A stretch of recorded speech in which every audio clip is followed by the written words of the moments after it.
Hello दोस्तों, good morning. सुबह सुबह की Ram Ram and welcome to my blog.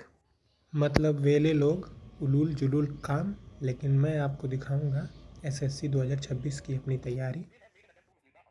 सबसे पहले मैं स्टार्ट अपना इंग्लिश ग्रामर से करता हूं, जिसको संकल्प बैच में ही विपिन भाटी सर पढ़ा रहे हैं।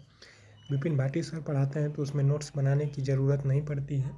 उनकी बुक है इंग्लिश ग्रामर गुरु, जिसमें सभी नोट्स पहले से ही लिखे हुए हैं। इंग्लिश ग्रामर के बाद अब हम लोग अपने मैथ की तैयारी करते हैं।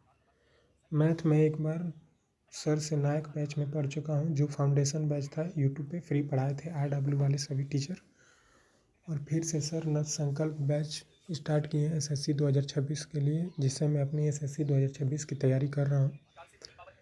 सर के साथ साथ मैं अपना नोट्स भी बना रहा हूँ, जिससे मेरा मैथ और स्ट्रांग हो सके।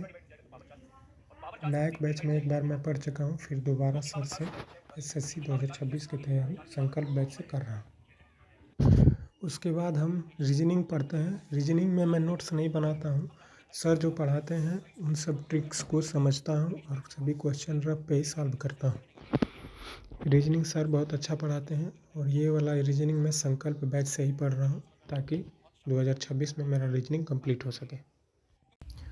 उसके बाद आते हैं हम लोग स्टैटिक जीके पे। स्टैटिक जीके में सर अभी यूनेस्को साइट्स करा रहे हैं और सांस्कृतिक नृत्य टोटल कंप्लीट करा चुके हैं सर। और अभी यूनेस्को साइट इंडिया में 44 हैं सर, वो भी कंप्लीट करा चुके हैं।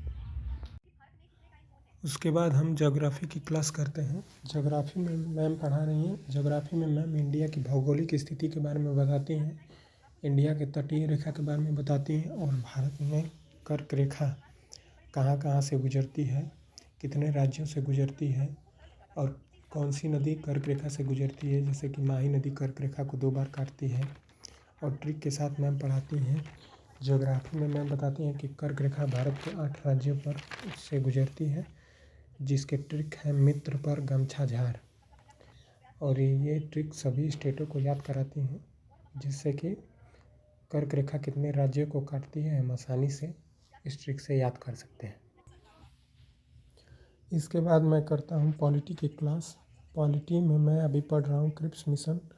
उसमें मैम बताती हैं कि क्रिप्स मिशन भारत क्यों आया था। क्रिप्स मिशन भारत इसलिए आया था कि वर्ल्ड वार सेकेंड में भारतीयों को ब्रिटिशर्स अपनी ओर से शामिल कर सके। लेकिन भारतीयों का कुछ डिमांड था, जिससे कि क्रिप्स मिशन का भारतीयों ने बहिष्कार किया। क्रिप्स मिशन का बहिष्कार इंडियन नेशनल कांग्रेस और मुस्लिम लीग ने किया, और जो दल थे भारत के उन्होंने उसका बहिष्कार किया। पॉलिटी के बाद मैं ब्लैक बुक से वोकैब याद करता हूँ, जिसमें मैं डेली वोकैब याद करता हूँ। वो ब्लैक बुक में टॉप 200 वर्ड्स दिए गए हैं, जैसे कि 1 word substitution and idiom and phrases. Top 200 जो दिए गए हैं, सबसे पहले मैं उन्हीं को याद करता हूँ। तो धन्यवाद, आज के लिए इतना ही। मिलते हैं अगले ब्लॉग में। चैनल को लाइक, शेयर एंड सब्सक्राइब करिए।